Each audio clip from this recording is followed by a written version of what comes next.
നമസ്തേ, കഥകളതിസാഗരത്തിലേക്ക് സ്വാഗതം. ഇന്ന് ഞാൻ പറയാൻ ഉദ്ദേശിക്കുന്ന കഥയുടെ പേര് ദാനം. കർണൻ്റെ ദാനം. ദാനശീലൻ എന്നുള്ള പേര് കേട്ട ഒരുപാട് പേരുണ്ട് നമ്മുടെ പുരാണത്തിൽ. മഹാബലി ദാനശീലനല്ലേ? ഭൂമിയൊക്കെ 3 അടി അളന്നത് വിഷ്ണു ഭഗവാൻ വാമനമൂർത്തിയായി വന്ന് ദാനം ചോദിച്ചു കൊടുത്തു. അങ്ങനെ പാതാളത്തിലേക്ക് പോയ കഥയൊക്കെ നമുക്കറിയാലോ. അതുപോലെ മറ്റൊരു ദാനശീലനാണ് കർണൻ. കർണൻ്റെ ദാനത്തെപ്പറ്റിയാണ് ഞാൻ ഇന്ന് പറയാൻ പോകുന്ന കഥ. അപ്പോൾ ശ്രീകൃഷ്ണൻ്റെ അച്ഛനായ വസുദേവരുടെ സഹോദരിയാണ് കുന്തിദേവി. കുന്തിദേവിയുടെ മക്കളാണല്ലോ പാണ്ഡവർ. ആ പാണ്ഡവരിൽ അർജുനൻ എന്ന മകൻ പാണ്ഡവൻ ശ്രീകൃഷ്ണൻ്റെ സമപ്രായക്കാരവർ. വളരെ സ്നേഹമാണ്.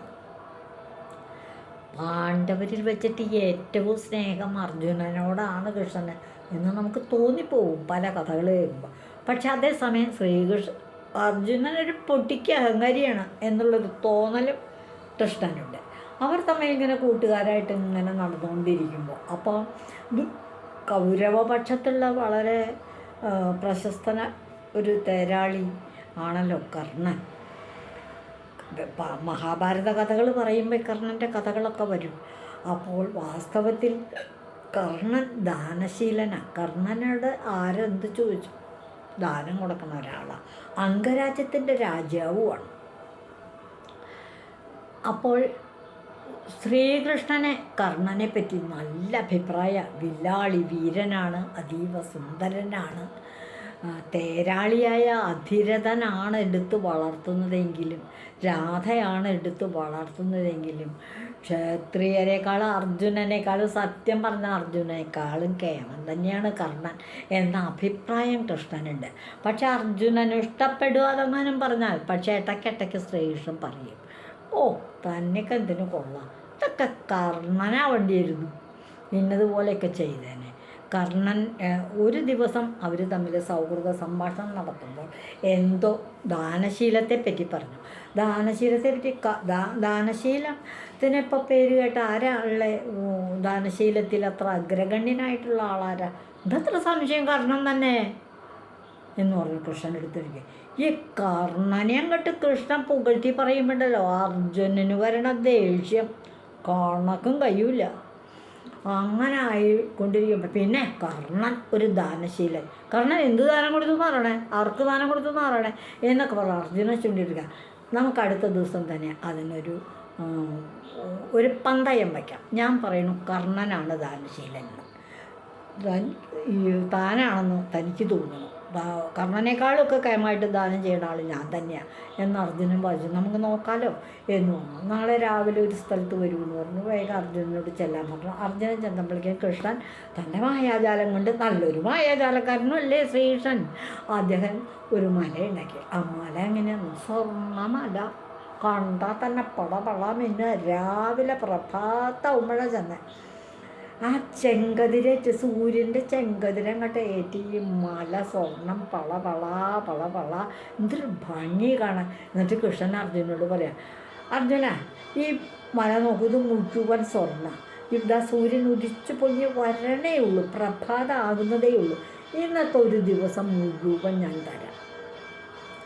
അർജുനൻ ഈ സ്വർണ്ണമല ആർക്കെങ്കിലുമൊക്കെ ദാനം ചെയ്തോളൂ, സന്ധ്യയ്ക്ക് മുമ്പ് ഇത് തീർക്കണം കേട്ടോ.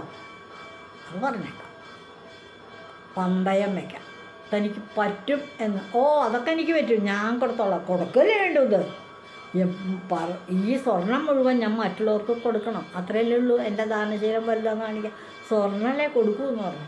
അങ്ങനെ കൃഷ്ണൻ മാറി. അർജുനൻ അപ്പത്തൊട്ടങ്ങട്ട് മുറിച്ചു തുടങ്ങി. മലയുടെ ഓരോ ഭാഗം വലിയ വലിയ കഷ്ണങ്ങളായിട്ട് വരുന്നവർക്കൊക്കെ സ്വർണ്ണ കട്ടി അങ്ങോട്ട് കൊടുത്തു. ആൾക്കാരിങ്ങനെ ധൃതി പിടിച്ച് വരണു, ധൃതി പിടിച്ച് മുറിച്ചെടുക്കണു, കൊടുക്കണു. അങ്ങനെ മലയുടെ ഒരു നേർപകുതി കഴിഞ്ഞു. അർജുനന് സമാധാനം അഞ്ഞ് ഇത്രയും കൂടി അല്ലേ ഉള്ളൂ, ഇതും കൂടി കൊടുക്കാമല്ലോ. ആൾക്കാരിങ്ങനെ വന്നുകൊണ്ടേയിരിക്കണം, മുറിച്ച് കൊടുത്തുകൊണ്ടിരിക്കണം.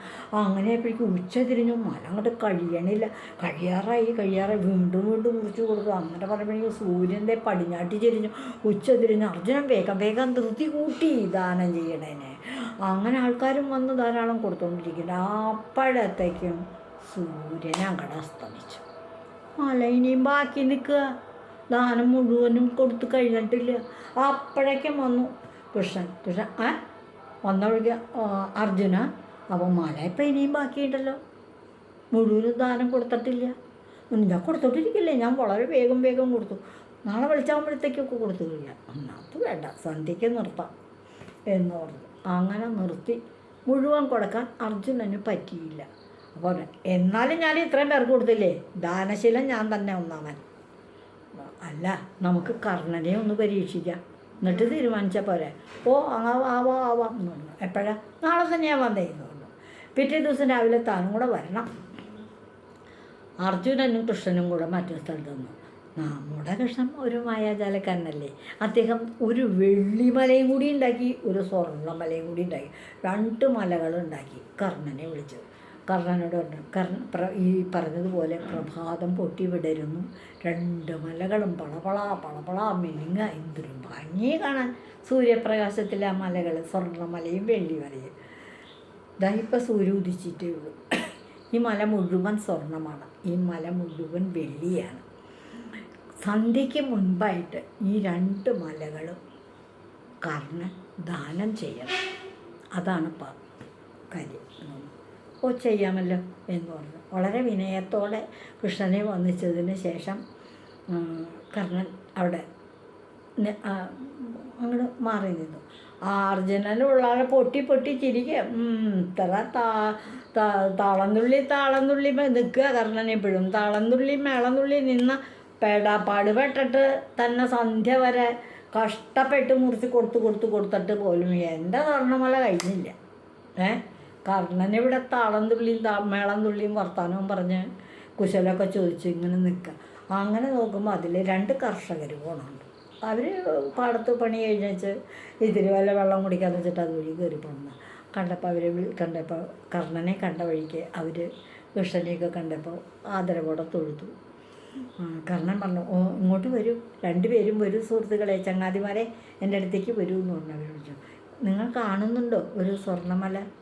പൂവ് കാണുന്നുണ്ട്. അപ്പുറം ഒരു വെള്ളിമല കാണുന്നുണ്ട്. അത് കഴിഞ്ഞിട്ട് ഒരാളോട് പറഞ്ഞു, സ്വർണ്ണമല മുഴുവനും ഇയാൾ എടുത്തോളൂ.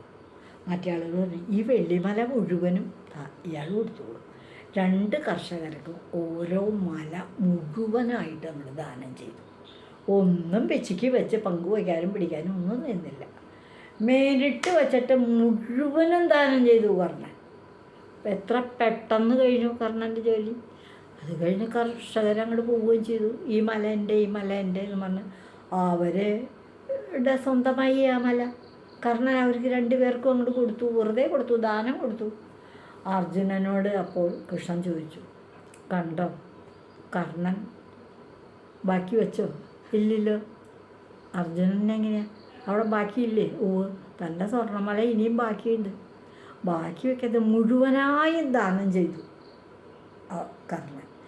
അതുകൊണ്ടാണ് കർണൻ്റെ ദാനശീലം മഹത്തരമാകുന്നത്. ഇപ്പോൾ മനസ്സിലായോ പാർത്ഥ, എന്തുകൊണ്ടാണ് ആളുകൾ ദാനശീലൻ എന്ന് പറഞ്ഞ് കർണനെ സ്തുതിക്കുന്നതും പുകഴ്ത്തുന്നതും ഒക്കെ എന്ന് മനസ്സിലായോ എന്ന് ചോദിക്കുകയും ചെയ്തു. അപ്പോൾ അർജുനൻ പതുക്കനെ തല താഴ്ത്തി, ഭഗവാനെ ശരിയാ എന്നും പറഞ്ഞു. അതായത് അഹന്തയില്ലാതെ തനിക്ക് കിട്ടിയത് മുഴുവനായി ദാനം ചെയ്തു. ഒട്ടും പിശുക്ക് പിടിച്ചില്ല. അതിന് പങ്കുവയ്ക്കാനും ഒന്നുമില്ല. പങ്കുവച്ചിട്ട് ഇത്തിരി ബാക്കി എടുത്തിട്ട് ഇപ്പം എന്ത് വേണം, നമുക്കെന്തിനാ, അതങ്ങ് കൊടുത്തേക്കാം. ആ ഒരു മനസ്സ് വരണം. അപ്പോഴേ ദാനത്തിന് മഹത്വം ഉണ്ടാവുള്ളൂ. ഇതുവഴി വന്നാലും ഇത്തിരി നേരമിരുന്നാലും കഥകൾ കേട്ടാലും കളിയായി പറയും കഥയാണേ, കാര്യം പറയും കഥയാണേ. നന്ദി, എല്ലാവർക്കും നന്ദി. ഈ കഥകളൊക്കെ നിങ്ങൾ മറ്റുള്ളവർക്ക് കൂടി പറഞ്ഞു കൊടുക്കില്ലേ, കുട്ടികൾക്ക് പറഞ്ഞു കൊടുക്കില്ലേ? ഇതൊക്കെ നമ്മുടെ പുരാണ കഥകളാണ്. അറിഞ്ഞിരിക്കണം, എല്ലാവരും അറിഞ്ഞിരിക്കണം.